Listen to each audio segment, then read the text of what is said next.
fellow comrades. Today we're going to be talking about that one episode of Family Guy that's all about atheism. Wait, well, if this episode's not about communism, then, I guess I better take this off. I'll be right back. I'm just gonna go get my atheist hat. Excuse me.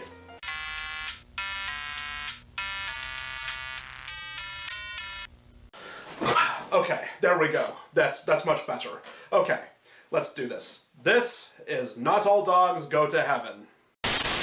God's Not Dead is the 2014 breakout film that helped put Pure Flix on the map. Ever since this film blew up, making them over $64 million on a $2 million budget, Pure Flix then began their crusade to make some of the best faith-based films that our society needed in 2010's time. As evident by the rave reviews from the likes of Forbes and the Dove Foundation. You know, the marks of quality. So what? They could not get reviews from Ben Carson or one of the Duck Dynasty guys like Saving Christmas. Taking a lot of their inspiration from news stories of the past, the film centers around a Christian college student debating his evil atheist college professor, played by Kevin Sorbo. So let's see who's going to change whose mind and see if anyone gets destroyed by facts and logic. Ha ha ha! All the while throwing out a bunch of other characters and subplots through the story, similar to the previously reviewed Pure Flix film, Do You Believe? So let's talk about why this is my favorite movie of all time. This is God's Not Dead. The story begins on a college campus with our main Christian youth getting ready for his tenure. Name? Wheaton. Josh Wheaton. Yeah, because Joss Whedon is clearly a Christian. Seriously, did they think naming him that was clever? Just shut your mouth, Ariel, okay? This movie is great. Josh here is getting ready for a philosophy class, but this man warns him what he is in for. You might want to think about a different instructor. Gus? Let's just say you're wandering into the snake pit. So while the Griffins are at the Star Trek convention, they come across a fan suffering from the mumps. Something Meg will soon have a problem with since she wasn't vaccinated for that.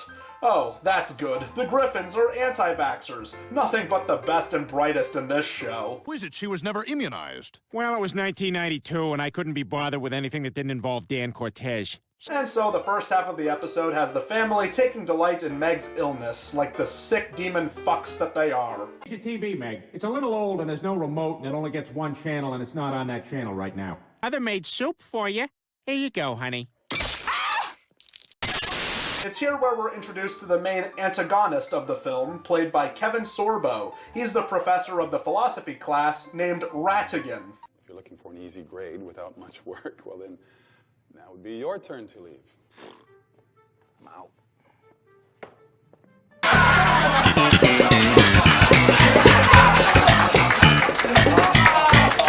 Anyway, Radisson wants the students to sign a paper agreeing that God is dead. All the while these brainless heathenistic sheep agree, Josh is just too strong in his faith to do that. If you cannot bring yourself to admit that God is dead for the purposes of this class, then you will need to defend the antithesis. Oh, why I never. Absolutely disgusting and despicable. As well as true. Have you seen what colleges have become in the last few years? Heck, they've practically become a bunch of communist brainwashing factories, going around telling students that they can identify as cats and use litter boxes. This is definitely a real thing that is going on, okay? I know. Fox News and Facebook told me so.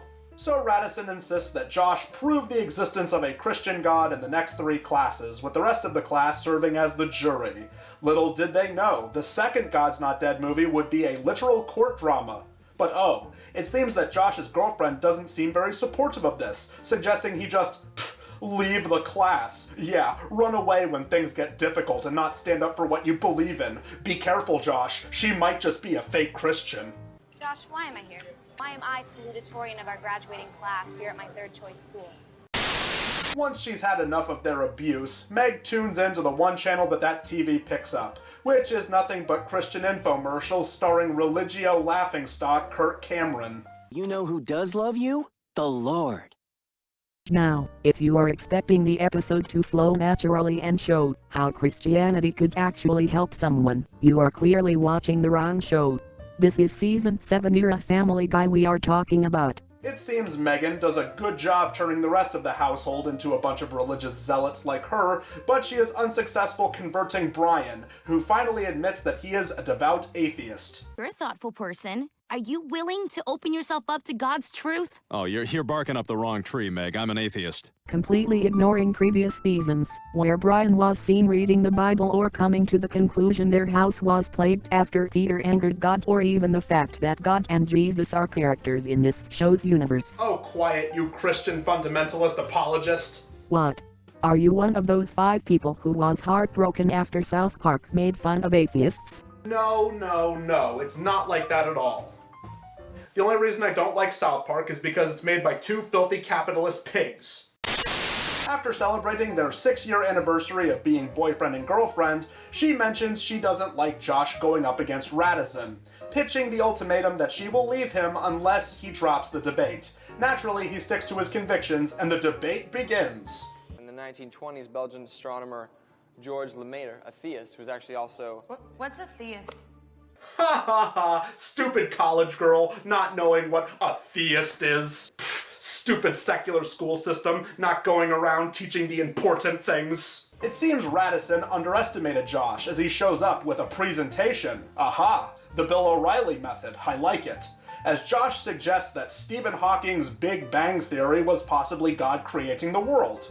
I see you carefully avoided the fact that Stephen Hawking, the world's most famous scientist, and who is not a theist, has recently come out in favor of a self-designing universe. I haven't avoided it, I just didn't... You just didn't know about it. Yeah, well, Stephen Hawking also went to Epstein's Island, so your move, atheist. Didn't a bunch of people you like and support go to Epstein Island too? Hey, zip your lip, onion dip. Well, Josh fails to respond to that, and it seems the class are siding with Radisson. How despicable. A grown adult trying to ridicule and humiliate a student for simply having strong convictions that he disagrees with? How disgusting. Now, you see, if he was a leftist, I would say that that was okay. You could even film that and make internet revenue off of that. But if it was a Christian student, that is crossing the line, Radisson. Things are made even worse in the following scene as he gets unnecessarily aggressive towards Josh.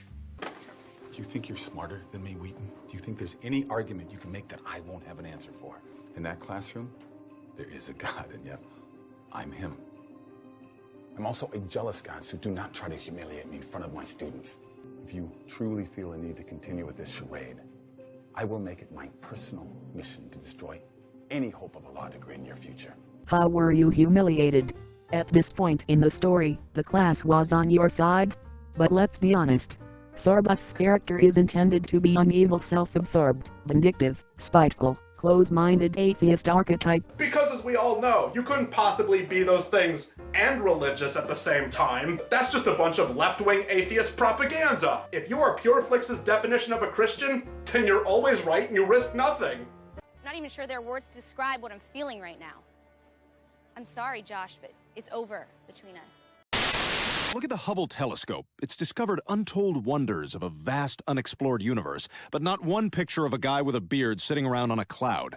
Considering the subplot of this episode involves the cast of Star Trek Next Generation, this was missed opportunity for them to get involved and recreate the "Why Does God Need a Starship" scene from Star Trek V. I'm sorry, I thought I told you to shut up. Besides, we all know why that wouldn't work. Star Trek V was one of the original generation Star Trek movies, not one of the next-gen movies. Anyway, Meg keeps trying to force her faith onto him, and he sits her down to explain his thoughts on how religion has polluted so many minds and caused so much violence through the years. What you call God is inside you, all of us. And I just hate to see people hating and killing each other over their own interpretation of what they're not smart enough to understand. So far, the episode does an alright job presenting both sides of the coin. Meg finding faith in Brian, sensibly explaining why he lacks said faith. Two differing positions peacefully sitting down and discussing the subject. This is only halfway through the episode. It's gonna get much worse. Yeah, to you maybe. Meg is portrayed as one of those vile, hateful zealots who takes Brian's atheism the wrong way, so she decides to make the entire community hate him as the local news proclaims that he is in fact worse than Hitler.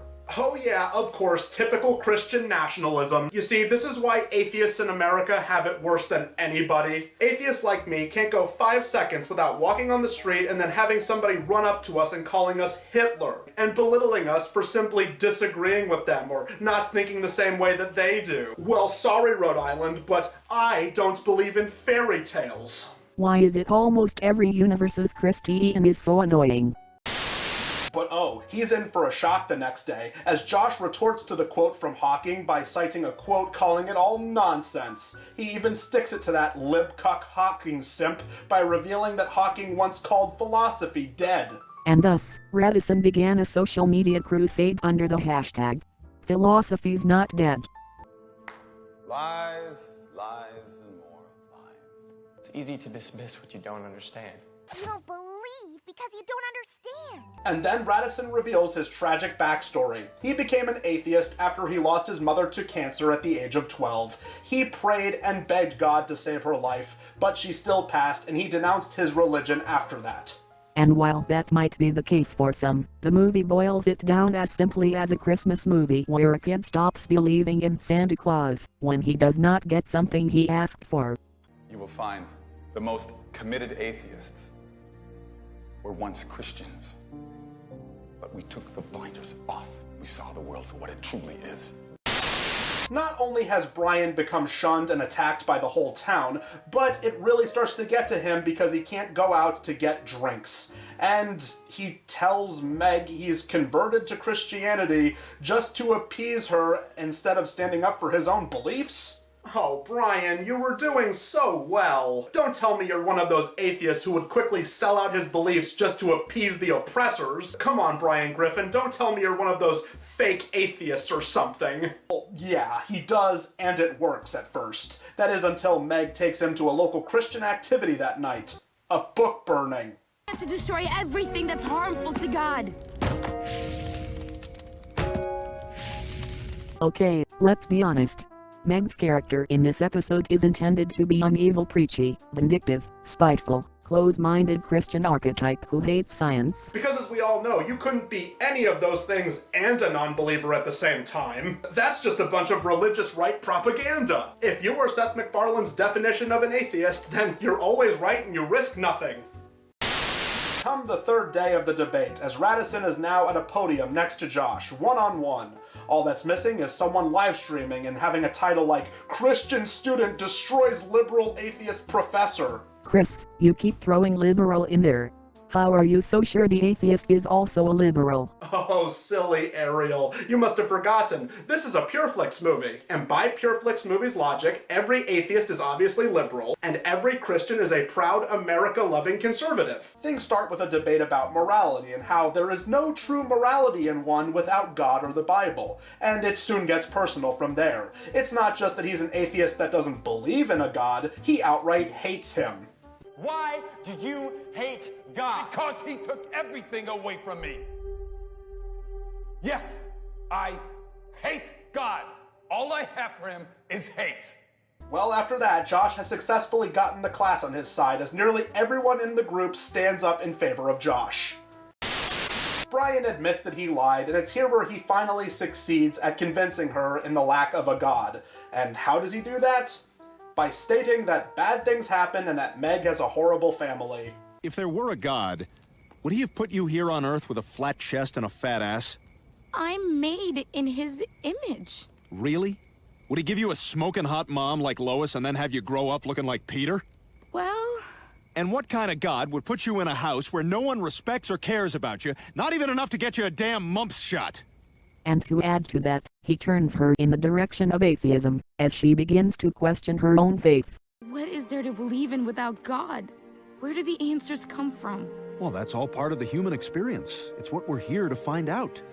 And I bet you that the real answer to the nature of our existence is going to be more unimaginably amazing than we can possibly conceive.